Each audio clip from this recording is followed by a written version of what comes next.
అందరికీ నమస్కారం. మన తెలుగు టైల్స్ ఛానల్కి స్వాగతం.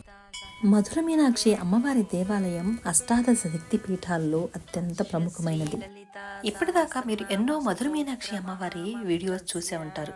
ప్రజల్ని కన్నబిడ్డల్లా కాపలా కాయాల్సిన తల్లి ఖాళీగా మరి ఎందుకు కన్నపడిన ప్రతి జీవిని బలి తీసుకునేది? కొందరు అవకాశపరులు అమ్మవారి ప్రతిష్ఠ సమయంలో తామసిక స్వభావాన్ని ఎందుకు ప్రేరేపించారు? ఆ తామసిక స్వభావాన్ని ఆదిగురు శంకరాచార్యులు ఎలా సాత్విక స్వభావంగా మార్చారు? అంతటి భయంకర మాతను అసలు శ్రీచక్రంలో ఎలా ప్రతిష్ఠించగలిగారు? ఆ సమయంలో స్వామి సుందరేశ్వరుడు ఏం చేశారు? ఈ రహస్యానికి వెనుక దాగిన నిజమేమిటి? ఇది నేను చెబుతున్నది కాదు, చరిత్ర చెబుతున్న నిజం. ఈ సందేహాలన్నిటికీ సమాధానం తెలుసుకోవాలంటే ఈ ఒక్క వీడియోను చూస్తే చాలు. వీడియోని తప్పకుండా చివరిదాకా చూడండి. వీడియో చాలా ఇంట్రెస్టింగ్గా ఉంటుంది. ఈ వీడియో కానీ మీకు నచ్చితే ఒక చిన్న లైక్ ఇవ్వండి. మీరు ఇచ్చే ఒక లైకే మాకు ఇంకో కొత్త వీడియో చేయాలనే స్ఫూర్తి కలుగుతుంది. వీడియోని తప్పకుండా చివరిదాకా చూడండి. ఇక వీడియోలోనికి వెళ్దాం. శక్తి పీఠాల్లో మధుర మీనాక్షి ఆలయం పీఠం ప్రముఖమైంది. పాండ్యరాజులు రాజముద్రిక కూడా బంగారు చేపలే. చేపలాంటి అందమైన విశాల నేత్రాలతో ఒకే ఒక మరకతమణితో అమ్మవారి విగ్రహం చెక్కి ఉంటుంది. ఆకుపచ్చ నీలం కలగలిసిన మరకతమణి శరీర కాంతి అమ్మవారి ప్రత్యేకత. మధురను పరిపాలించే పాండ్యరాజులంతా మీనాక్షిని ఆడపడుచుగా కులదేవతగా ఆరాధిస్తారు. దేవి భాగవత పురాణంలో మణిద్వీప వర్ణంలా ఆ ఆలయాన్ని పాండురాజులు రూపొందించారు. చతుషష్ఠి కళానీలమైన మీనాక్షి రాత్రి వేళల్లో ప్రాణహింసకు పాల్పడేది. ఆమెను శాంతింపచేయడానికి దేశం మొత్తం మీద వేద పండితులు ఋత్వికులు పిలిచిన పాండురాజులు యజ్ఞాలు యాగాలు పూజలు జపహోమాలు అన్నీ చేయించారు. కానీ ఆ పూజలు చేసిన వారిని కబళించేదే అమ్మవారు. సూర్యాస్తమయం అయ్యాక నగరంలో ఏ జీవి కనపడకూడదన్నాడు. చేసేది లేక పాండ్యరాజు నిస్సహాయంగా ఉండిపోయాడు. రాచరికపు కర్తవ్యంగా రాత్రివేళ నగరంలో నరసంచారం లేకుండా నిషేధాగ్నిని విధించాడు. సంధ్యా సమయానికల్లా ప్రజలంతా తమ తమ పనులన్నీ పూర్తి చేసుకుని రాత్రి కాగానే ఎవరి గృహాలకు వారు బందీలుగా మారిపోయేవారు. ఆపద వచ్చినా అపాయం వచ్చినా వారు బయటికి వచ్చే వీలే లేదు. తెలియక వచ్చారు. నగర సంచారానికి అమ్మవారి ఆహుతికి బలవాల్సిందే. ఆ మాట ధిక్కరించి ఎవరైనా బయటకు వస్తే అమ్మవారి కోపాగ్నికి బలైపోవాల్సిందే. అక్కడ క్షేత్రపాలకుడు అమ్మవారి అర్ధభాగమైన సుందరేశ్వరుడు కూడా అంతా చూస్తూ ఉండిపోయాడు. దేవేరి ప్రవృత్తి మార్చడానికి ఏమీ చేయలేకపోయాడు. తన శరీరంలో అర్ధభాగమైన అమ్మవారిని అవమానిస్తే తన్ను తాను అవమానించుకోవడమే అని భావించాడు. తమ దేవేరి యొక్క తామస ప్రవృత్తిని మాన్పించడానికి తమ అంశతో ఒక అవతార పురుషుడు జన్మించాలి. అప్పటిదాకా మౌనం వహించి తీరాలి తప్ప మరేమీ చేయడానికి లేదని నిర్ణయించుకున్నాడు. చూసే ప్రపంచానికి ఆమెను చులకన చేసింది అవుతుందని నిర్ణయించుకున్నాడు. ఎలా? కాలం చాలా విచిత్రమైంది. ఏ సమయంలో ఏ ప్రాణికి ఏ పరీక్ష, ఏ శిక్ష, ఏ దీక్ష, ఏ సమీక్ష ప్రసాదించాలో ఆ ఒక్క మహాకాలునికే ఎరుక. ఎవరి వంతు ఏది వస్తే అది జయమైనా పరాజయమైనా అనుభవించాల్సిందేగా. సరిగ్గా ఆ సమయంలో మధురలో అడుగుపెట్టాడు బాలశంకరుడు. వారే ఆదిశంకరాచార్యులు వారు. ఆదిశంకరాచార్యులు వారు మధురలో అడుగుపెట్టే నాటికే పరిస్థితులు ఘోరంగా ఉన్నాయి. అత్యంత భక్తి శ్రద్ధలతో ఆహ్వానించిన పాండ్యరాజులు సకల మర్యాదలు చేశాడు.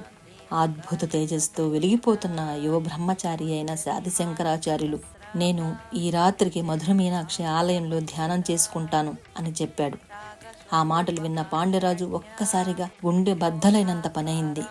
వద్దు స్వామి, మేము చేసుకున్న ఏ పాపమో ఏ శాపమో దాని పర్యవసానమో చల్లని తల్లి కరుణారస సౌందర్యవతి అయిన మా తల్లి మీనాక్షి రాత్రి సమయంలో తామస శక్తిగా మారి తనకు ఎదురు వచ్చిన ప్రతి జీవిని, కంటికి కనిపించిన ప్రతి ప్రాణిని బలిదీసుకుంటూ వస్తుంది.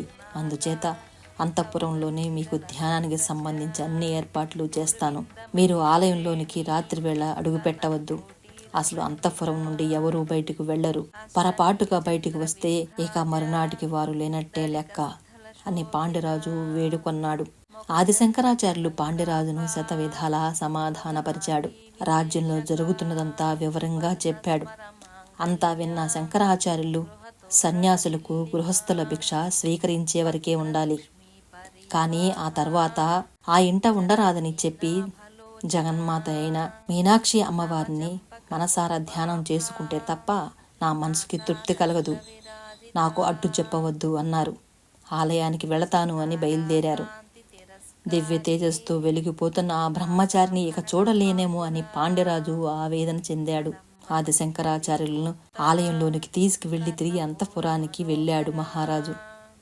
పాండ్యరాజుకు ఆ రాత్రంతా నిద్రే లేదు. యువ సన్యాసిని అమ్మవారు బలిదీసుకుంటుంది, ఆ పాపం నా వంశాన్ని తన మిగతా తరతరాల వారికి పట్టి పీడిస్తుందేమో అని బాధపడ్డాడు. నిద్ర రాక అటూ ఇటూ తెల్లవార్లు బజార్లు చేయసాగాడు. చీకటి పడింది. గర్భగుడికి ఎదురుగా ఉన్న విశాలమైన మండపంలో పద్మాసనం వేసుకున్న ఆదిశంకరాచార్యులు ధ్యానంలో కూర్చున్నారు. ప్రశాంతంగా కరుణారసాన్ని కురిపిస్తున్నట్టుంది వాతావరణం. అప్పటి వరకు అక్కడ వాతావరణం ప్రశాంతంగానే ఉంది. మరకత్త సమానమైన ఆ తల్లి ఆయన మనోనేత్ర ముందు ప్రత్యక్షమై భృగుటి మధ్యన నిలిచి సహస్రారాలలో ఆశీనూరాలై చంద్రకాంత వంటి వెలుగులతో సుధావర్షణాధారిణి అయి వెలుగులు కురిపిస్తూ ఉంది. ఉన్నపాటుగా ఆలయంలో గంటలన్నీ వాటంతటవే మోగసాగాయి. ఆలయం మొత్తం దీపాలు వెలిగాయి. ఆలయంలోని అన్ని వైపులా దీపారాధనలు ఒక్కసారిగా దేదీప్యమానంగా వెలగసాగాయి. గర్భగుడిలో మరకత శిలగా అర్చనామూర్తిలో చైతన్యమొచ్చి అమ్మవారు మెల్లగా లేచి నిల్చుంది. పాద మంజీరాలు గల్లు గల్లు మనసాగాయి. సుందరేశ్వరుని వైపు తిరిగి వినమ్రంగా నమస్కరించింది. కర్ణతాటంకాలు ధగధగా మెరుస్తుండగా ఆమె ధరించి ఉన్న ఎర్రని రంగు పట్టుచీర బంగారు రంగు అంచులో నేలపై జీరాడుతూ పొడమి తల్లికి స్వాంతన చేస్తున్నట్లుగా కోటి వెన్నెల్లో రాసిపోసినట్లు చిరునవ్వుతో ఆ తల్లి గర్భగుడి ద్వారం దగ్గరకు వచ్చి లిప్తకాలం ఆగింది. ఎదురుగా విశాలమైన మండపంలో ధ్యానముద్రలో ధ్యానయోగిని గమనించింది. ఎవరితడు? ఇంత తేజస్సుతో బాలశివుడిలా ఉన్నాడేంటతను? ఈ అద్భుత తేజస్సు ఏమిటి? నుదుట విభూతి రేఖ, దానిపైన కుంకుమ బొట్టు, మెడలో రుద్రాక్షమాలలతో బాలశివుని కళ ఉన్న యోగిని చూస్తుంటే తనలో మాతృమమత ఉప్పొంగి వస్తున్నదేమిటి? ఈ వేళప్పుడు ఆలయంలో ఇతడికేమిటి పని? ఇక్కడెందుకున్నాడు అని ఆశ్చర్యం వేసింది తల్లికి. అతన్ని చూస్తే అమ్మ ప్రేమ పెళ్ళుబుగుతోందేంటి అని అమ్మవారు తనకి తానే ప్రశ్నలు సంధించుకుంది మనస్సులో. కానీ ఇదంతా గర్భగుడి గడప దాటే వరకే. మరుక్షణం ఓ నీడలాంటి ఒకానొక ఛాయా సంబంధమైన రూపం ఆమెను ఆవహించింది. మరకత సుమ కాస్త కారుమప్పు రంగులోకి మారింది. భయంకర ధూమ్ర కరవదనంతో దిక్కులను సైతం మింగివేసే భయంకర చూపులతో అడుగు ముందుకు వేస్తూ మహంకాళి స్వరూపంలా ఆ తల్లి తమ తామస రూపంలోకి మారినప్పటికీ తనకి మాత్రం సాత్వికమైన మనోజ్ఞ రూపంగానే కనిపిస్తుంది. సాత్విక రూపం పోయి మహంకాళి తామసిక రూపంలో మారిపోయింది. ఒక్క క్షణానికి ముందే తల్లి ఆకారం సాక్షాత్కరించినప్పుడు ధ్యాన సమాధి నుండి ఆదిశంకరాచార్యులు మేలుకొని మహాలావణ్య శివధిని రూపంను కళ్ళారా చూశారు. తల్లి ఎంత అందవిహీనంగా ఉన్నా పిల్లలకు తల్లి అందంగానే కనిపిస్తుంది. తల్లి తల్లే కదా బిడ్డకు. ఆదిశంకరాచార్యులు అమ్మవారిని చూసి మాతృమూర్తిగా భావించి స్తుతించడం మొదలుపెట్టారు. అర్ధనిమీలితాలైన కనులతో భక్తి పారవశంతో వజ్రాసనం వేసుకుని కూర్చుని స్తోత్రం చేశాడా యువయోగి. అదే భవానీ భుజంగ స్తోత్రం. ఆ యువయోగిలో నుండి కవిత్వం గంగా ప్రవాహంలా ప్రవహించి వస్తుంది. ఆదిశంకరాచార్యులను కబళించేందుకు అడుగులు ముందుకేస్తూ వస్తున్న మీనాక్షిని ఆ శ్లోకం విని చటుక్కున ఆగిపోయింది. మీనాక్షి కొలువైన క్షేత్రం ఎంత అద్భుతమైనదో శ్లోకం రూపంలో చెప్పాడు. అప్పుడు ఆలోచనలో పడింది అమ్మవారు. ఎదురుగా ఉన్న ఆదిశంకరాచార్యులను, నువ్వు ఎవరు? నేను సంహారం చేపట్టే సమయంలో ఇక్కడేం చేస్తున్నావు? అడ్డు తొలుగు అంది. నువ్వు నాకు ఆహారం అవ్వాల్సిందే, కానీ నీ వాక్కు విని ఆగిపోయానని చెప్పింది మీనాక్షి అమ్మ. ఒక్క ఉదుటున జగజ్జన్ని తుళ్ళిపడింది. తామస రూపంలో నిండిపోయిన ఆమె హృదయంలో ఒకానొక సాత్విక తేజస్సు కిరణం తటిల్లా తటాలున మెరిసింది. ఆహా, తన శక్తి స్థానం ఎంత అద్భుతంగా చెప్పాడు ఈ యువకుడు. అవును, తను త్రికోణ బిందువుని, శ్రీచక్రరాజ నిలయనే. సహస్రారావలయమైన మహాపద్మంలో శివశక్తి రూపంలో పరాశక్తి రూపంలో ఉండే తన ఉనికిని ఎంత చిన్న శ్లోకంలో ఎంత చక్కగా వర్ణించి పూర్తి చేశాడో. మరి తనలో ఈ తామస భావాలేంటి? తన సృష్టిని తానే కిరాతకంగా హింసించే ఈ భావాలేంటి? ఆలోచనలో పడింది అమ్మవారు. ఆదిశంకరు కమలము నుండి సురగంగలా వచ్చిన స్తోత్రం తరంగాలులాగా ఆమె కర్ణ తాటంకాలను దాటి కర్ణపుటలకు దాటి ఆమె ఆలోచనలు సుడులు తిరుగుతూ సాగాయి. ఏమిటిది? ఇతను వాసిన్యాది వాగ్దేవతలకు మరొక రూపంలో ఉన్నాడే. ఏమి పదలాలిత్యం, ఏమి కవిత్వం, ఏమి కంఠస్వరం, ఏమి భక్తి తత్పరత, ఏమి వర్ణన. శ్రీచక్ర రాజ్యంలోని నవవర్ణంలోని దేవతాశక్తి బృందాలు, మణిమాణి అష్టశక్తులు ఆ యువయోగికి కరాతమలకం అనుకుంది అమ్మ. అమ్మవారికి సాష్టాంగ దండ ప్రణామం చేసిన ఆదిశంకరాచార్యులు అంబా, శాంభవి, చంద్రమౌళి, రవల, ఉమా, పార్వతి అంటూ స్తుతించారు. పగడము దొండ పండు రంగులో ఉండే ఎర్రని రంగును గుర్తుకు తెచ్చే ఆమె పెదవులపై వెన్నలాంటి రంగులు వెల్లి విరిశాయి. శుద్ధ విద్యాంకురాకార దిజపంక్తి ద్వయోజ్వల కర్పూర వీటి కామోద సమాకర్ష దిగంతర అన్నట్లుగా తాంబూల సేవనంతో సువాసన దిగంతాలకు వ్యాపించింది. సరస్వతీదేవి వీణలాగా మధుర నాదానికి సుస్వర సుమధుర లాలిత్యంతో అమ్మ ఇలా పలికింది. నీ స్తోత్రాలకి, నీ భక్తికి మెచ్చాను. నీవు నీ కవిత్వం చిరస్థాయి అయ్యేలా ఆశీర్వదిస్తున్నాను. నీ నుండి వచ్చిన ఈ స్తోత్రాలు నిత్యము పారాయణం చేసిన వారు శ్రీచక్రం చేసిన ఫలం పొందుతారు. నీకు ఏ వరం కావాలో కోరుకో. ఆ వర్ణం ఇచ్చి నేను నా సంహార కార్యక్రమం యథావిధిగా కొనసాగిస్తాను. నిన్ను సంహరించక అనుగ్రహించడమే నేను ఇచ్చే వరంగా భావించు అన్నది కించిత్తాహంగా భావిస్తూ అమ్మవారు. ఆదిశంకరులు క్షణం జాగు చేయలేదు. తల్లి చెప్పిందే తడవుగా ఇలా అన్నాడు. బాల్యంలో తెలిసి తెలియని వయసులోనే నేను సన్యసించాను తల్లి. దేశాటంలోనూ వేదాంతాలను భాష్యాలను రాయటంలోనూ ఇన్ని సంవత్సరాలు దాటిపోయాయి. బాల్య వ్యవస్థ దాటి యవ్వన వ్యవస్థలోకి వచ్చేసింది. ఇది కూడా ఎంతకాలం తల్లి. కానీ నా హృదయంలో నా బాల్య కోరిక ఒకటి మిగిలిపోయింది. అది శల్యంలా అప్పుడప్పుడు నన్ను బాధిస్తోంది అని అన్నాడు వినమ్రంగా ఆదిశంకరాచార్య. ముల్లోక జనని ముగ్ధ మనోహరంగా నవ్వింది. ఏ కోరికైనా తీర్చగల సముద్రాలని, నీ తల్లిని, జగన్మాతని నేనుండగా నీకు ఏమి కొరత నాయనా? నీ స్తోత్రంతో, నీ భక్తితో నీ పట్ల అపారమైన మాతృవాత్సల్యం పెళ్ళుబికేలా చేశావు. అడుగు, నీ కోరిక తీర్చి మేము సంహార కార్యక్రమానికి వెళ్ళిపోతాను అంది. ఇంకా ఆమెలో తామస వాసన బలం తగ్గలేదు. ఆమెలో పడితనపు అమాయకత్వం వదలని ఆ యువకుడి కోరికకు మందస్మిత ప్రభాపూర మజ్జత్ కామేశ మానస అన్నట్లు కక్కున నవ్వింది. సౌందర్యలహరికే సౌందర్యలహరిగా వాసిస్తుంది ఆ తల్లి. అప్పుడు తల్లి ఏ వరం కావాలో కోరుకో అంది. అమ్మా, నాతో పాచికలాడుతావా అని పసిపిల్లవాడు అడిగినట్లుగా అడిగాడు బాలశంకరుడు. తప్పక ఆడుతాను నాయన, కానీ ఆటన్నాక పందెం ఉండాలిగా, అందుకే ఓ నిబంధన పెడతా అంది మీనాక్షి. మరి నీకు తెలుసో లేదో, పశుపతితో ఆడేటప్పుడు మేము ఒక నిబంధన పెడతాను. నేను ఒకవేళ ఓడిపోతే ఆయన ఆజ్ఞ ప్రకారమే నడుచుకుంటాను. ఒకవేళ ఈశ్వరుడే ఓడిపోతే నేను వేసే ప్రశ్నలకు వివరంగా విసుక్కోకుండా సమాధానం చెప్పాలి. ఆ ప్రశ్నలు లౌకికమైనవి కావు. ఎన్ని వేల సంవత్సరాల రహస్యాలు ప్రాణికోటికి సులభతరం కావాలన్న పరోపకారం కోసం ప్రశ్నిస్తాను. అట్లా ఏర్పడినవి ఎన్నో దేవీ దేవతా స్తోత్రాలు, కవచాలు, సహస్రాష్టోత్తర శతనామ స్తోత్రాలు. మరి నీ పందెం ఏమిటి నాయన అన్నది జగన్మాత. ఆమె పశుపతిని పాచికలాటలో ఓడించి తన నైపుణ్యం తాలూకు కించిత్ అహం తొలికిసలాడుతూ ఉంది. ఇదంతా గమనిస్తున్న సుందరీశ్వరుడు లోపల ముసిమిసి నవ్వులు నవ్వుకుంటున్నాడు. ఆమె గెలుపు, తమ గెలుపు ఎవరి కోసం? లోక కళ్యాణం కోసం. మౌన సముద్రంలో ఉన్న సుందరీశ్వరుని నుంచి ఒకానొక ఆదిశంకరుని శరీర హృదయం క్షణకాలం దివ్యానుభూతి గురైంది. పశుపతినాథ, తల్లితో అదే ఆటలో పందెంగా ఏమి కావాలో వాక్కు ప్రసాదించు సుందరేశ్వర అన్నాడు లోపల. అది భావన రూపంగా పరమశివుని రూపంలో నిండి అందింది. పందెమేమిటి కుమారా అని మళ్ళీ అడిగింది తల్లి. ఈ యువకునితో పాచికలాడి ఓడించి తన సైన్యాన్ని సుందరేశ్వరుని కూడా తెలియజేయాలని ఉపలాటం ఇంకా పోలేదు.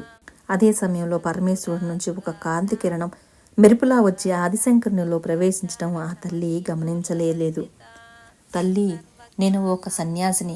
నాకు ధన కనక వస్తు వాహనాలు ఏమీ అక్కర్లేదు. ఒక వాగ్దానాన్ని పందిపు పనంగా నేను పెడితే నీకు అభ్యంతరమా తల్లి అన్నాడు శంకరాచార్య. తప్పకుండా నీ వాగ్దానం ఏంటో చెప్పేసేయి అన్నది తల్లి వాత్సల్య ప్రేమతో. బహుశా ఎక్కువ కవిత్వాన్ని ప్రసాదించమని, అది మహారాజులకు మించి గొప్ప కీర్తిని కోరతాడని ఊహించింది. తల్లి, నీవు కరుణామయివి. నీవు తామస శక్తిగా మారిన సంహారం చేయటం నాకు బాధగా ఉంది. ఆటలో నువ్వు ఓడిపోతే సంహార కార్యక్రమం ఆపేసి అందరినీ కాపాడాలి. నేను ఓడిపోతే మొదట చెప్పినట్లు నేను నీకు ఆహారం అవుతాను అన్నాడు శంకరుడు దృఢ చిత్తంతో. ఆదిశంకరాచార్య. జగన్మాత నవ్వింది. నిన్ను ఆహారంగా తీసుకొని నాయన, నేను ఓడిపోతే నీ మాట ప్రకారం ఆ సంహార కార్యక్రమాన్ని ఆపేస్తాను, సరేనా అన్నది. ఆమెలో తామెప్పుడూ ఓడిపోనేనని దృఢ విశ్వాసం ఇంకా మెండుగానే ఉంది. పశుపతిని ఓడించే తనకు ఓటమి రాకూడదు. ఆ యువకుని నిరుత్సాహపరచకూడదు. గెలుపు అతనికే లభిస్తుంది అనిపించేలా మెల్లగా ఆడుతూ చివరగా తను గెలిచి తన సంహార కార్యక్రమం జరిగేలా ఆలోచనలు కదిపింది. ఆదిశంకరాచార్య భక్తితో మొక్కాడు. తల్లి, దివ్య మహిమగల పాచికలు నీవే సృష్టించు. నీవు కోరిన పందెం నీకే, నేను కోరిన పందెం నాకే పడేలా ఆ పాచికలలో నీ మహత్యం నింపు. నేను ఆటాడే సమయంలో నీవు నాతో ఈ ఊసల మండపంలో కూర్చోవనవసరం లేదు. నీ గర్భగుడిలోని నీ ఉన్నతాసనంపైనే కూర్చోండమ్మా అన్నాడు. పాచికలు సృష్టించిన అమ్మవారు, చిన్నవాడివి కదా, ఆట మొదలుపెట్టు అంది. నీవు మొదట ఆడటమే న్యాయం అన్నదా జగన్మాత.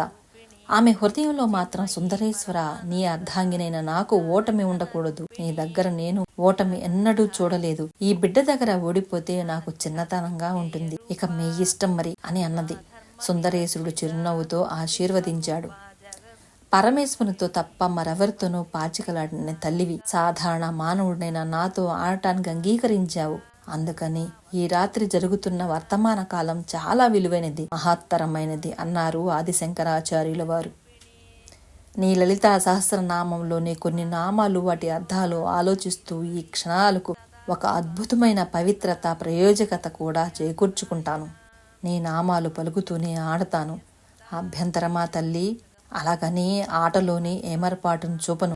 సాక్షాత్తు గురువైన నీవే తోపింపజేసే అర్థాలతో ఆ స్తోత్రం మరింత మహత్వపూర్ణమవుతుంది అన్నాడు భక్తితో పాచికలు చేత పట్టుకుని తల్లికి నమస్కరిస్తూ. నిన్ను స్మరిస్తూ ఆడుతాను తల్లి అంటూ ఆ ఆట మొదలుపెట్టాడు శంకరాచార్యులు. తన్మయురాలైంది తల్లి. ఆలయంలో బంగారు గిన్నెలోనే పసుపు, కుంకుమ, చందనాదులు అష్టరేఖలు గదులుగా చిత్రించాడు. అమ్మవారు పాదాల వద్ద ఉన్న పుష్పాలు తమ పావులుగాను, అమ్మవారి అలంకార సామాగ్రిలోని మంచి ముత్యాలను అమ్మవారి పావులుగాను సిద్ధం చేశాడు. జగన్మాత సంతోషించింది. సృష్టి స్థితి లయలను నేను నిర్వహించగలనన్న గర్వంతో ఉన్న తల్లి కళ్ళల్లో, చూపుల్లో ఎరుపుదనం, అహం కనిపించాయి. విజయం నాదే కదా అంది మీనాక్షి అమ్మవారు. పరాజయం ద్వారా పొందిన అవమానం, దైన్యం దైవం యొక్క పాదాలను పట్టుకునేలా చేస్తుంది. ఇది మాత్రం విజయం కాదా తల్లి అన్నాడు ఆదిశంకరాచార్య భక్తి పారవశ్యంతో అమ్మవారికి మొక్కుతూ. అమ్మవారు దిగ్భ్రాంతి చెందింది.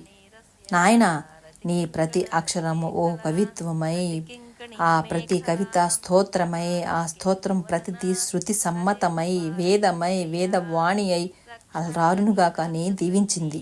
ఆ సమయంలో సర్వచరాచర సృష్టికి తల్లి అయిన ఆ అమృతమూర్తి యువయోగీశ్వరునిపై మాతృప్రేమ పెళ్ళుబికింది. ఎంత చిన్న కోరిక కోరాడి డింబకుడు, ఓడించకూడదు అనే జాలి కూడా కలిగింది. సింహాసనం మీద ఆసీనురాలైన మరుక్షణం ఆమెలో ఇంతకు ముందున్న తామస భావం మాయమై నిర్మలత్వం వచ్చేసింది. ఆమెలో ఆదిశంకరులు కోరుకున్న మొదటి మార్పు ఇదే తన తొలి విజయం. తన స్తోత్ర శక్తితో ఇది సాధించాడాయన. మనసులో సుందరేశ్వరుడికి మొక్కాడు. పరమశివ, జగన్మాతతో ఆడే ఈ ఆటలో లోక కళ్యాణం కోసం నన్ను ఆడించు. గెలుపు ఓటములు రెండూ నీ దృష్టిలో సమానమైనవే. నీవు నిర్వికారమూర్తివి. ఈ ప్రాణి కోటి హింస అమ్మవారిలో తామసిక శక్తి అన్నది ఆగాలి. అది ఆమె మాతృత్వానికే కళంకం. ఇది అర్థం చేసుకుని నీవు సాక్షిభూతినిగా ఉండు, ఈ ఆట నడిపించు అని మనసారా ప్రార్థించాడు. నీవు వేసే పందెం నువ్వు వేయి తల్లి. 2 పాములను న్యాయబద్ధంగా నేను కదుపుతాను. ఆ సుందరేశుని సాక్షిగా నేను కపటం మోసం చేయను. గెలుపోటములో జగన్మాతవైన నీ ఆధీనమే కదా తల్లి అన్నాడు ఆదిశంకరాచార్యులు. సంఖ్యాశాస్త్ర ప్రకారం పావులు కదులుతున్నాయి.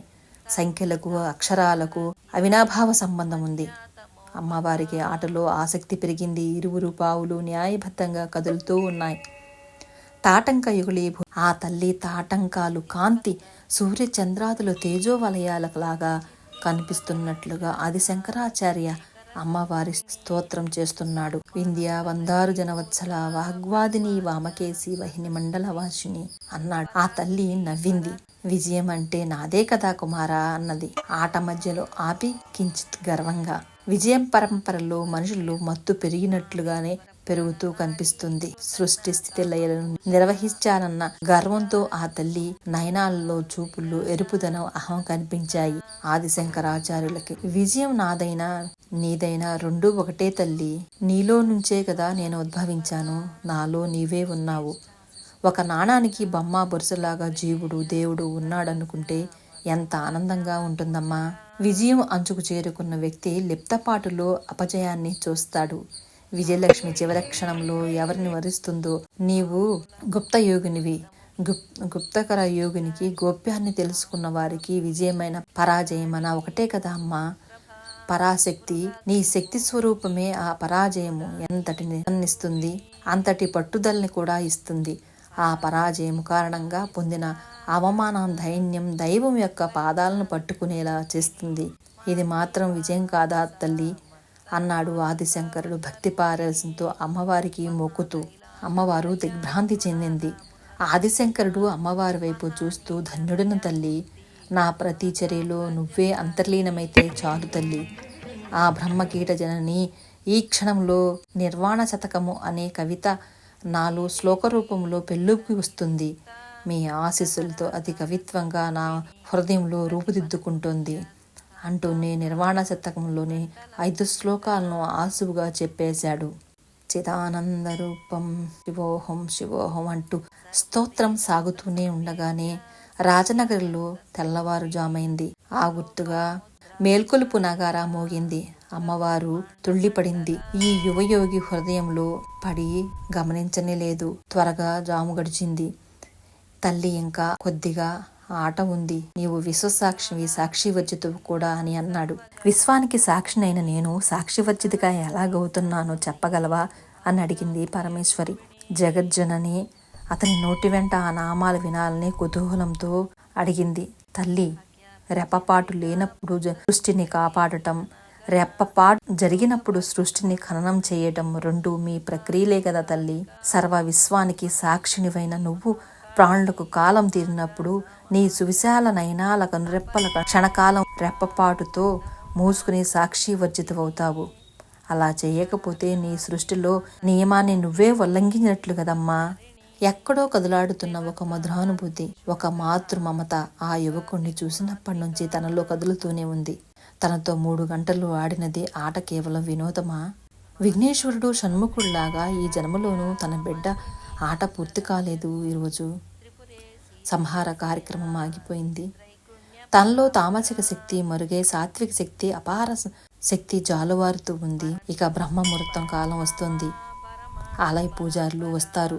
అభిషేకాలు పూజలు విధిగా నిర్వర్తిస్తారు. మరి కాసేపట్లో కాలానికి ఖచ్చితంగా అమలుపరిచే సూర్యభగవానుడు వస్తాడు. భానుమండల మధ్యస్థ. ఎంత మార్పు ఒక్క రోజులో! ఈ యువకుడు ఏ మంత్రం వేశాడు? అమాయకత్వంతో నన్ను ఆకర్షించుకున్నాడు. తన ఆట కట్టేశాడా? తీరా తన ఆట ఓడిపోయాడా?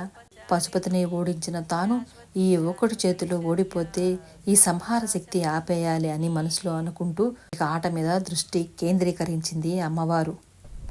క్షణకాలం భయం చలించిపోయింది. ఆమె యొక్క విశాల నయనాలను చూస్తూ ఆదిశంకరులు భక్తిపూర్వకంగా నమస్కరించాడు. అమ్మవారి కొండల్ని యోగనామాలను స్తుతించాడు. గానం చేస్తూ పావులు చకచక పాచికలు కదిపాడు. అమ్మవారిలో పట్టుదల పెరిగి త్వరగా పెద్ద పెద్ద పందాలు పడేలా పాచికలను వేస్తుంది. దూరంగా శివభక్తితో గోచరిస్తున్న నమ్మక చమకాలు, అమ్మవారి సుప్రభాత గానాలు ప్రారంభమయ్యాయి. ప్రతి పనికి ఒక నిర్దిష్ట సమయపాలన ఉండాలి. అదే ముక్తి ప్రదానికి మొదటి బెట్టు. నాయనా, చివరి పందెం నాదే.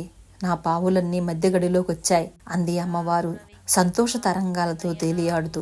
అవును తల్లి, భూపురత్రయం 4 ద్వారాలకి వచ్చేశాను. నేను కూడా 9వ ఆవరణ చేరాను తల్లి.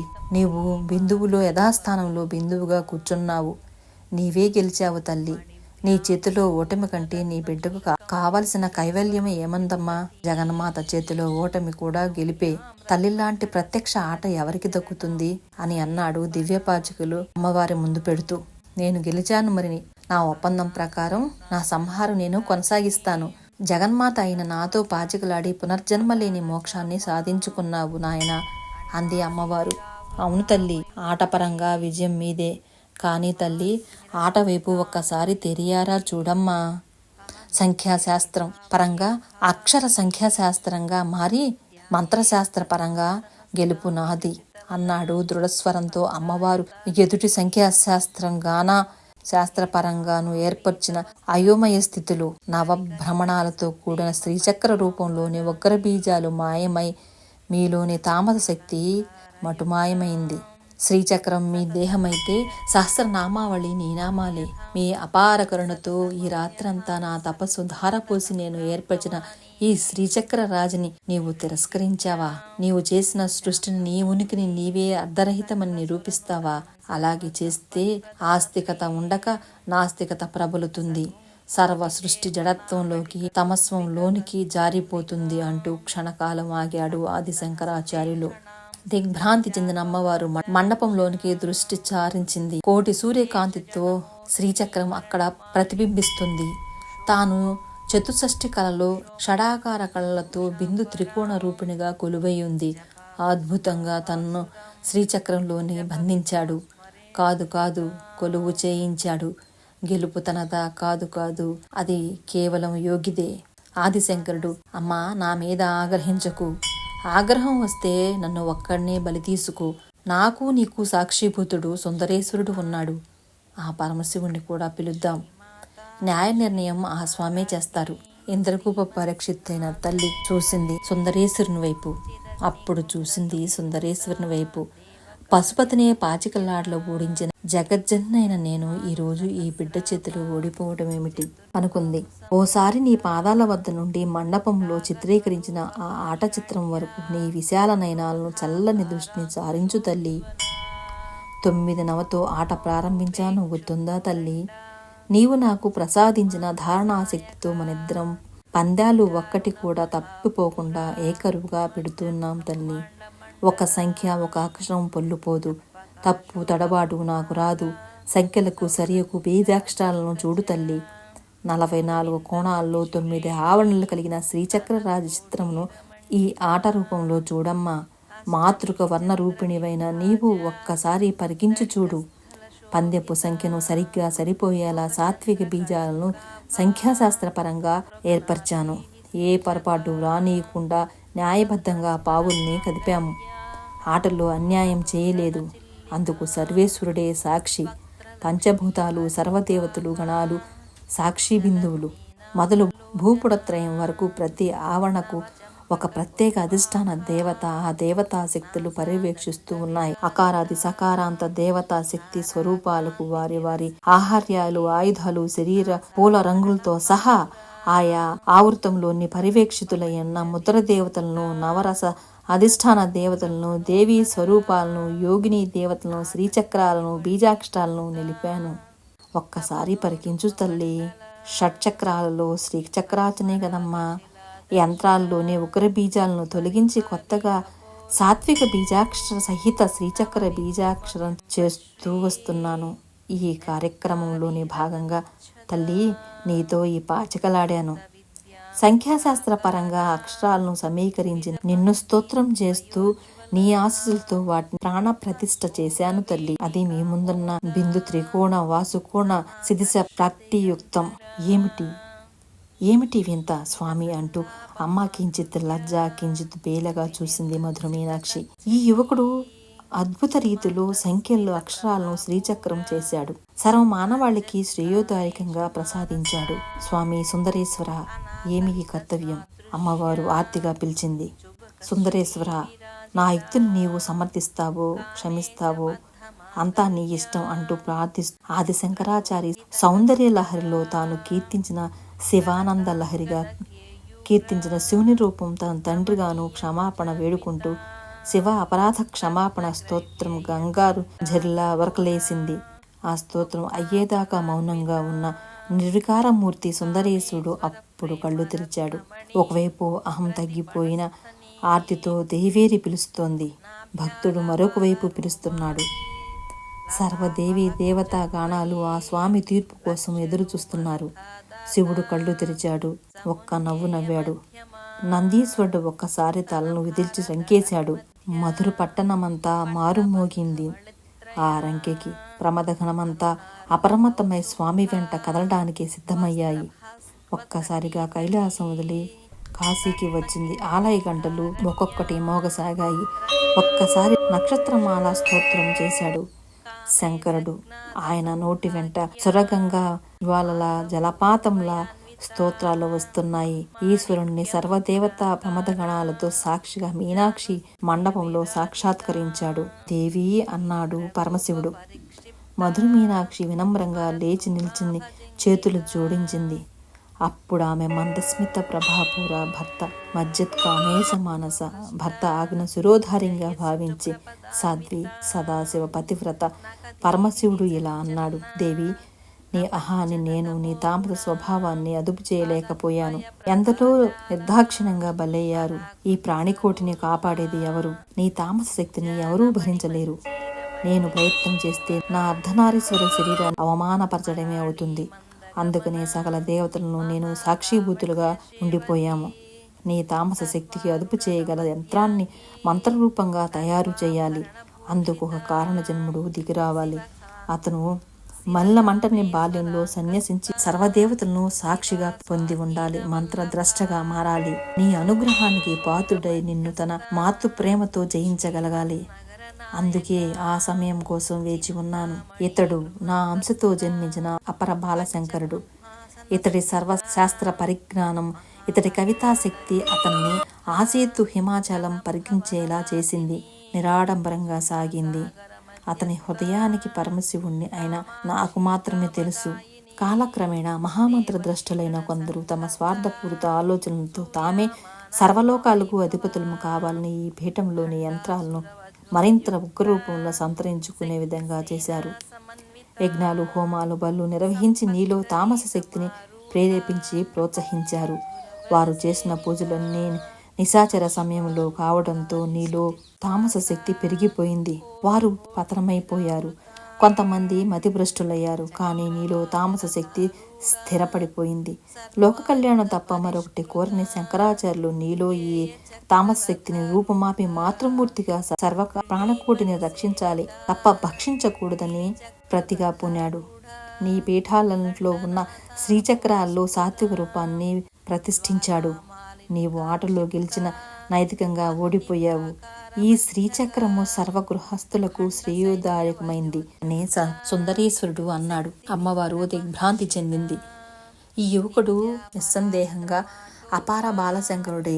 భర్త శంకరుని వైపు, బిడ్డలాంటి బాలశంకరుని వైపు మార్చి మార్చి చూసింది.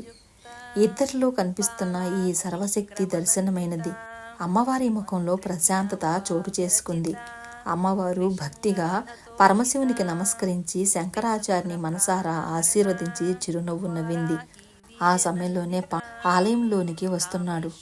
మధురమైనాక్షి ఆలయంలో ఘంటారావాలు విన్నాడు. తెల్లవార్లు నిద్రపోక ఆందోళనలో ఉన్న ఆ రాజుగారు అమ్మవారి తామసానికి శంకరాచార్యులు బలయ్యి ఉంటారని భయభ్రాంతులకు లోనయ్యాడు.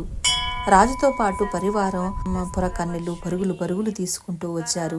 ఆ యువయోగి మరణిస్తే తాను జీవించి ఉండటం అనవసరం అనుకున్నాడు. చివరికి నిర్ణయానికి వచ్చి కత్తి దూసి ఆలయంలో ప్రవేశించిన రాజుకు ఆది దంపతులైన పార్వతీ పరమేశ్వరులు కొత్త శ్రీచక్రానికి కొంత దూరంలో నిల్చుని ఉన్నారు.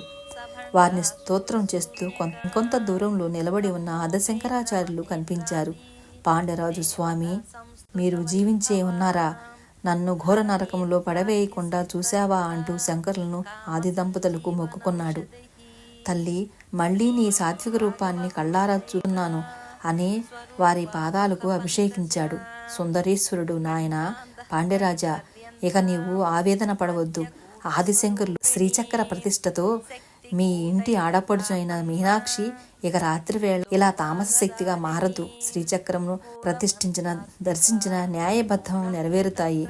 ఈ తెల్లవారుజాము నుండి శ్రీచక్రార్చనకు నాంది పలికిదాం. అమ్మవారే శ్రీచక్రం, శ్రీచక్రమే అమ్మవారు. శ్రీచక్రం అమ్మవారికి ప్రతిబింబం. శ్రీచక్రం ఎక్కడ ఉంటే అక్కడ అమ్మవారు కొలువై ఉన్నట్లే.